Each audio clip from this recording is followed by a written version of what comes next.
जब जब नीतीश कुमार के स्वास्थ्य पर सवाल उठा है तब तब नीतीश कुमार ने खुद को साबित किया है, चाहे वो चुनाव की बात कर ले या फिर चुनाव के बाद की बात कर ले। देखिए, जब विधानसभा चुनाव हो रहे थे और उस समय चुनाव प्रचार हो रहा था और बारिश कह रही थी कि हम रुकेंगे नहीं, चारों तरफ बादल ही बादल, हेलीकॉप्टर उड़ने के लिए तैयार नहीं था। और उस स्थिति में जहां सभी लोग बड़े बड़े चाणक्य जो है वो हेलीकॉप्टर का इंतजार कर रहे थे, वहीं दूसरी तरफ नीतीश कुमार ने रोड से यात्रा करना जरूरी समझा। बाई रोड वो कई जगहों पर जाते हैं और जाकर कार्यक्रम करते हैं। पटना से कई सौ किलोमीटर दूर जाकर उनका सभा होता है और उस सभा को संबोधित करके फिर बाई रोड वो पटना भी लौटते हैं। जबकि लगभग जब दूर का सफर होता है, 200-300 किलोमीटर का सफर होता है, तो उस स्थिति में कहा जाता है कि मुख्यमंत्री को हेलीकॉप्टर से ही ले जाया जाता है और लाया जाता है। लेकिन चुनाव के समय में हमने देखा कि किस तरीके से बाई रोड मुख्यमंत्री ने अपना कार्यक्रम किया, सभा को संबोधित किया और फिर वापस भी आए। और फिर उसी तरीके से बिहार विधानसभा चुनाव खत्म हो चुका है और अब इस ठंड में जहां लोग रजाइयों से बाहर नहीं निकल पा रहे हैं, नीतीश कुमार की यात्रा का एक चर्चा हो रहा है कि नीतीश कुमार यात्रा पर निकलने वाले और ये यात्रा होगा धन्यवाद यात्रा की तरह। जब नीतीश कुमार चुनाव जीत गए, भारी मतों से वो चुनाव जीते हैं, तो उस स्थिति में उनको लग रहा है कि जनता को धन्यवाद करना चाहिए, जनता को थैंक यू बोलना जरूरी है।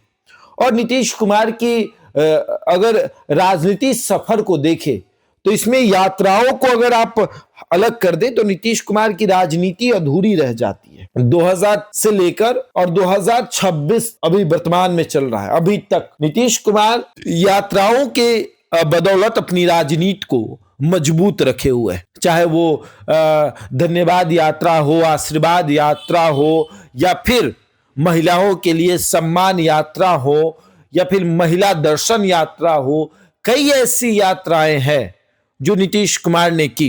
बिहार के विकास के लिए यात्रा हो, विकास यात्रा हो, या फिर सात निश्चय को लेकर यात्रा हो, तो नीतीश कुमार ने हर समय बिहार को जानने और समझने के लिए यात्रा की है। बिहार को समझा है यात्रा करके कि बिहार में अब कितना काम बाकी है। और अब इस बार फिर से नीतीश कुमार यात्रा पर निकलने वाले हैं। 74 साल का वो बुजुर्ग, जहां सब लोग उसके स्वास्थ्य के ऊपर सवाल खड़े कर रहे हैं, वो कह रहा है कि मैं यात्रा पर निकलूंगा। जब आपके घर में कोई 74-75 साल का हो जाए तो वो बेड पर आराम करता है और इस ठंड के समय में आप भी चाहते हैं कि वो घर से ना निकले, रजाई ओढ़कर पड़ा रहे। उस स्थिति में बिहार के मुख्यमंत्री नीतीश कुमार कह रहे हैं कि हम यात्रा करेंगे और जाएंगे, घर घर घूमेंगे, लोगों से मिलेंगे और वहां पर जाकर लोगों से बातचीत करेंगे कि कितनी और कामें बाकी है, कौन कौन सी काम अधूरे रह गए हैं जिनको पूरे करने हैं। तो नीतीश कुमार का यात्रा का सफर फिर से शुरू होने वाला है। खरमास के बाद बिहार के मुख्यमंत्री नीतीश कुमार बिहार के यात्रा पर निकलेंगे।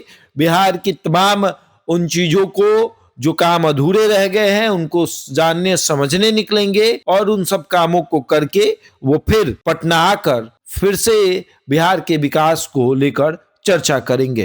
तो नीतीश कुमार का ये यात्रा वाकई में तमाम उन नेताओं के लिए एक चैलेंज है जो ये कहते हैं कि नीतीश कुमार अपने बदौलत चुनाव नहीं जीतते। बहरहाल इस खबर में इतना ही। बने रहिए हमारे साथ और देखते रहे द इंडिया टॉप।